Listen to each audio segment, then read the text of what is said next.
Hey everyone, welcome back to Homestead Corner. Today I want to talk about baking soda and baking powder and how we can test them to make sure that they're still good when we're cooking.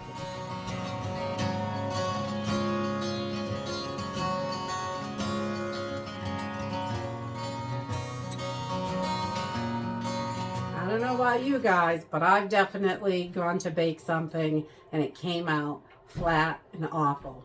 So, and the reason for that was because my baking powder or my baking soda had gone flat and it's no longer working. So today I thought I would just do a quick little video about how we can test this to make sure it's working, or sometimes if you use too much, it will also counteract. Like if you use too much baking powder in a recipe, you can make it have huge bubbles inside, which can cause it to cave in on itself.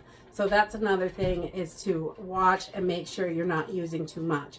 But if your stuff comes out flat and you want to make sure if this is still good or not, I'll show you how to test it today. So you will definitely notice in all of those quick breads, muffins, quick biscuits, anything that's quick that you can make, you're going to see your baking soda and baking powder in those recipes. And how baking soda works, it needs an acid to activate it. If you just pour water on this, it's not going to do anything. It's just going to kind of dissolve in there.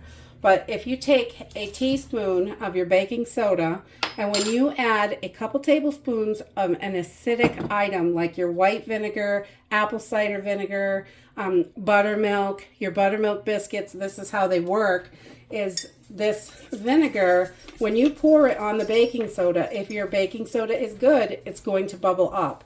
And if your baking soda is flat, it's not going to do anything. So let's see what happens. So I've just got a teaspoon of baking soda in here, and I'm going to put a couple tablespoons of white distilled vinegar right in there. So as soon as it goes in, you can see it is bubbling like crazy. So we know that our baking soda is working. We're not going to have any trouble with it when we cook. If you overuse baking soda and you put too much in, it is going to make it taste kind of awful.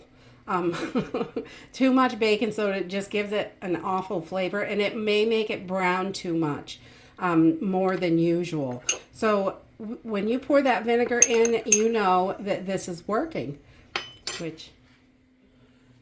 So your baking powder is going to act the same way, but we're going to use hot water.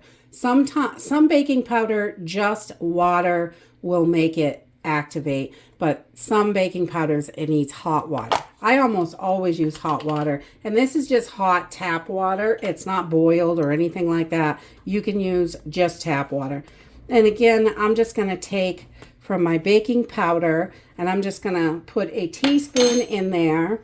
And you can see the date on this is, I don't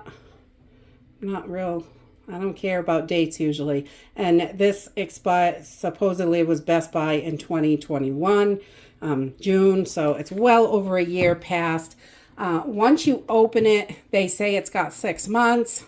I think it goes a little bit longer, but I would just give it a test if you've had it open way over 6 months and see if it still activates. Because if it activates, it's going to activate in your recipes. So this is just hot tap water, and you can use a 1/4 cup to 1/3 of a cup, but when that hot water goes in there, you should see this bubbling. I'm not sure if you can see that, but that bubbled right up. Nice and bubbly in there. So this is definitely still good, even though the container has a 2021 Best Buy date. That really doesn't matter. When they're sealed up, they're going to last for quite a lot longer. And you can definitely test it and see if it's still good. Simple and easy. So if you have a problem with your baking and it comes out flat, you can easily test these in just a few seconds to make sure if they're still good or if they've gone flat or not. And if it's not this, then double check your measurements. A good rule of thumb is usually about 1 teaspoon of either to about a cup of flour, depending on what your recipe is.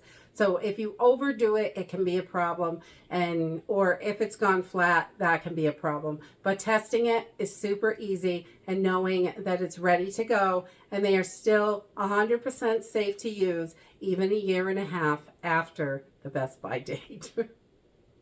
And that's it for today.